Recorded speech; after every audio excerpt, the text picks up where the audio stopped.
আসসালামু আলাইকুম। আজকের ভিডিওটা একটু অন্যরকম। আজকে বিকালবেলা আমরা গিয়েছিলাম আমাদের বাঁশঝাড়ে কুঞ্চি কাটার জন্য। এখানে সচরাচর তেমন কেউ আসে না, আমরা মাঝে মাঝে এখান থেকে বাঁশ কেটে নিয়ে যাই বা কুঞ্চি লাগলে এখান থেকে এসে আমরা কেটে নিয়ে যাই। এই বাঁশঝাড়ের এখানেই আমাদের পারিবারিক কবরস্থান। এই কবরস্থানের পাশেই অপোজিটে আরেকটা কবরস্থান আছে যেটা অনেক বড়। আজকের এই ভিডিওতে সেগুলিও হয়তো কোনো না কোনোভাবে আপনাদেরকে দেখাতে হবে। বিকাল 3টা থেকে 3:30টার দিকে আমি সজীব মামাকে তার বাড়ি থেকে ডেকে নিয়ে তারপর আমরা চলে যাচ্ছিলাম আমাদের বাঁশঝাড়ের দিকে, যেখান থেকে আমরা কুঞ্চিগুলি সংগ্রহ করব আমাদের ধানের জমির জন্য।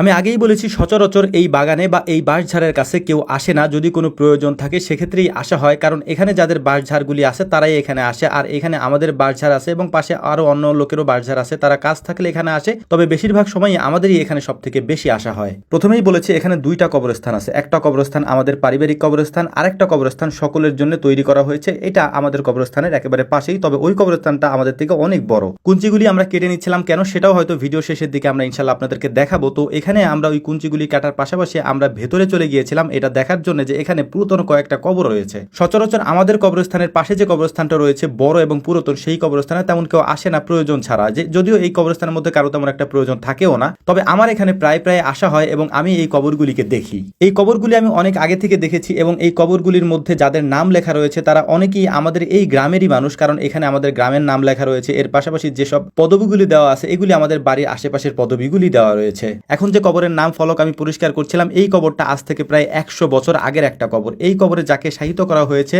তার সম্পর্কে আমার কাছে তেমন কোনো তথ্য নাই, যে কারণেই আমি বিস্তারিত আর তেমন কিছু বলতেও পারছি না। 1338 সালের 14ই পৌষ তিনি মারা গিয়েছেন। তার এই নাম ফলকের এখানে সেটা স্পষ্ট করে খোদাই করে লেখা রয়েছে, আল্লাহ তাআলা তাকে জান্নাতের সুউচ্চ মাকাম দান করেন, নাওয়ারাল্লাহু মারকাদাহু ওয়া জাআলাল জান্নাতা মাসওয়াহু। আজ থেকে প্রায় 100 বছর আগে এই ব্যক্তি মারা গিয়েছেন, দুনিয়া থেকে বিদায় নিয়েছেন, কিন্তু আজকে 100 বছর পর তার সম্পর্কে তেমন কোনো তথ্য আমার কাছে নেই। আমার কাছে খুব অবাক লাগছিল যে আমাদের জীবনটা কতটা ক্ষণস্থায়ী এবং কতটা অপরিপক্ক অপরিচিত একটা জীবন।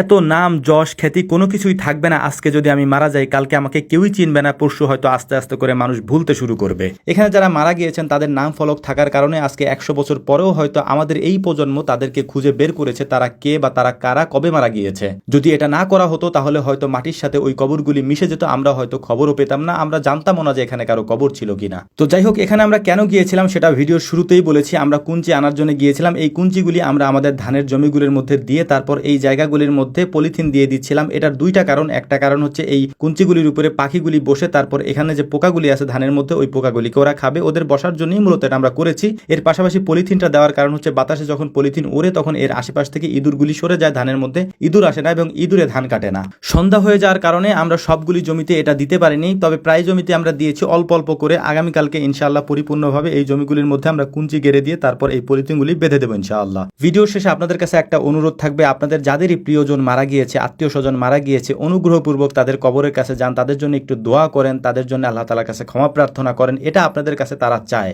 ভিডিও শেষ করছি, আমাদের জন্য দোয়া করবেন। আসসালামু আলাইকুম ওয়া রাহমাতুল্লাহ।